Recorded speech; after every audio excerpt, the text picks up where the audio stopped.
Wall Street Memes Casino, I'm fine. and Sportsbook. Boom, boom, boom, boom.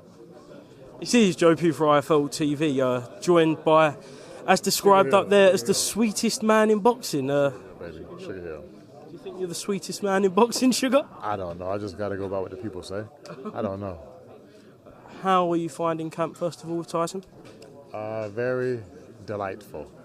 I enjoy the weather here. Some days it's raining, some days it's cloudy, some days it's sunny. So get a different variety and keep mixing it up. It's just like eating food. I don't eat the same food every day. I kind of mix it up. So this goes along with my variety of food, the variety of weather. I like it. Let's just go back kind of 2 months now to when the cut happened. Was you there when the cut actually happened, Sugar? I so happened to be there that day. I don't normally train with Tyson Fury every day. I train with him like twice a week, and the rest of the week I let him do it or work on his own, whatever he wants to do. He likes coloring books, so some days he'll sit and color, and it's very motivational for him. Is this hopefully watching Usyk, so he thinks he's doing colouring books, yeah? Yeah. He likes coloring books.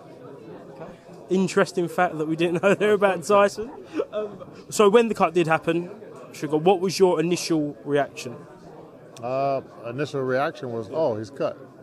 That's the dead honest truth. Well, he was cut. I was like, oh, cut. How was he? How did he deal with it? When he was cut, he felt it during the spar, and he said, hold on. He said, oh, Sugar, I'm cut. Look. I think I'm cut. And he came over to me and I saw the cut, and that's when I was like, oh, he's cut. So that was my initial reaction. His initial reaction, my initial reaction. How bad was the cut in your opinion? Is it one of the worst you've seen as a trainer? I think the worst cut that I've seen as a trainer will probably be when Tyson Fury fought Otto Wallen. Yeah, obviously, yeah. So if it ain't worse as that, then yeah, it's like a little baby cut. The cut was it was cut deep. It was a decent cut, for him not to be able to fight. What was that? February the last fight, February 17th, I think. Were you pleased that the fight got kind of reorganised so quickly? Definitely pleased with. I was pleased. Tyson was pleased with having a definite date to continue his training, his journey for being the best.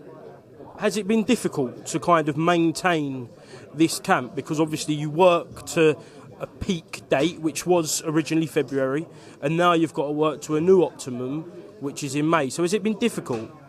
No, it hasn't been difficult because Tyson Fury is ready as he was then. So it's not that difficult to keep him the same where he needs to be at. Without me giving up a lot of my top secrets. And I'm sure you have plenty, Sugar. I'm sure you have plenty. But a big kind of key topic of this press conference today was the fact that Usyk's Achilles heel may be to the body. Do you see that? Do you see one of his weaknesses is being hit to the body, and he doesn't like that? I see going to anybody's body as a weakness. I mean, listen, I'm not putting everything on his body as his great weakness because Usyk's been fighting so long, and people have known for quite some time that he went down from a body shot when he was an amateur. And you don't think they've been trying to hit him to the body, before just this one time now, all of a sudden his big weakness is his body shots? So I don't think too much of it. Listen, it's boxing. If the body's open, you go for the body. If the head's open, you go for the head.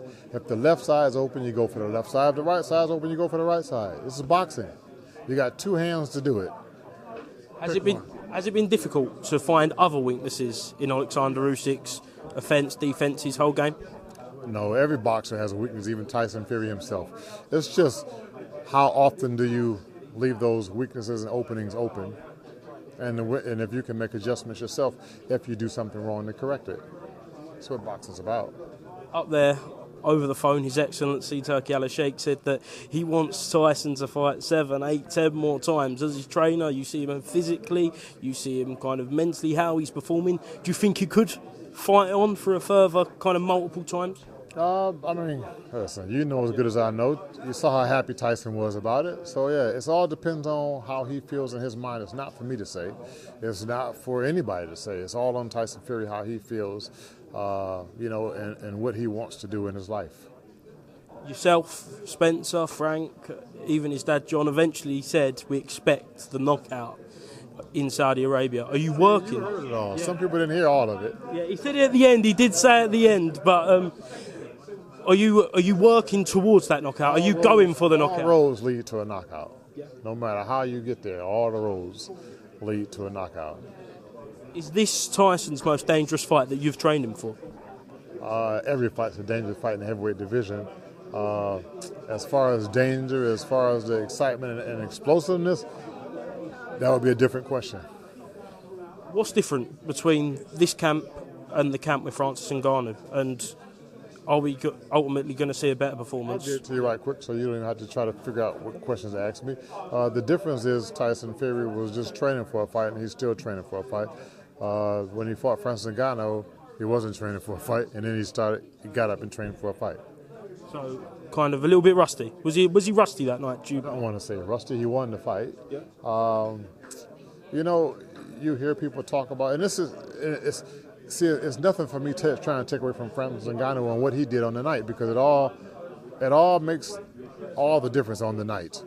So you could have had the best training camp and then go out on the night and do the same thing. So I don't like to say too much to try to discredit Francis Ngannou's performance, because he did everything he was supposed to do, just as Tyson Fury did everything that he was supposed to do. What do you think of Anthony Joshua's performance against Francis Ngannou? I thought it was a spectacular performance for what little I saw. Well, yeah, exactly. And I like those kind of performances. Do you think we will see the fight next year between AJ and Tyson? I don't know. How would I know about that? Do you want to see the I fight? don't even care. You don't care? I don't care who he fights. You just want him to bring the best men. It doesn't matter. If that's what the best plan is, and whatever, who they say the best is, and who Tyson wants to fight, then what do I care? Fair enough. Just last one. I know you said just wants to fight, best fighter, kind of, you don't really care who he fights. But from a personal point of view, would it mean a lot to you to become a trainer of the undisputed heavyweight world champion? It would mean a lot for me for Tyson Fury to win, yes. And obviously, this win would make him undisputed heavyweight champion of the world. And as everybody knows it already, so they've been telling it to me. So yeah, it would be the same as Emmanuel Stewart when he had Lennox Lewis, and he was undisputed heavyweight champion of the world. Great family legacy there. What are you laughing at? I'm just answering the question. Sugar, thank you very much for speaking to IFLTV. Thank you very much. Wall Street Memes Casino. I'm fine. And Sportsbook.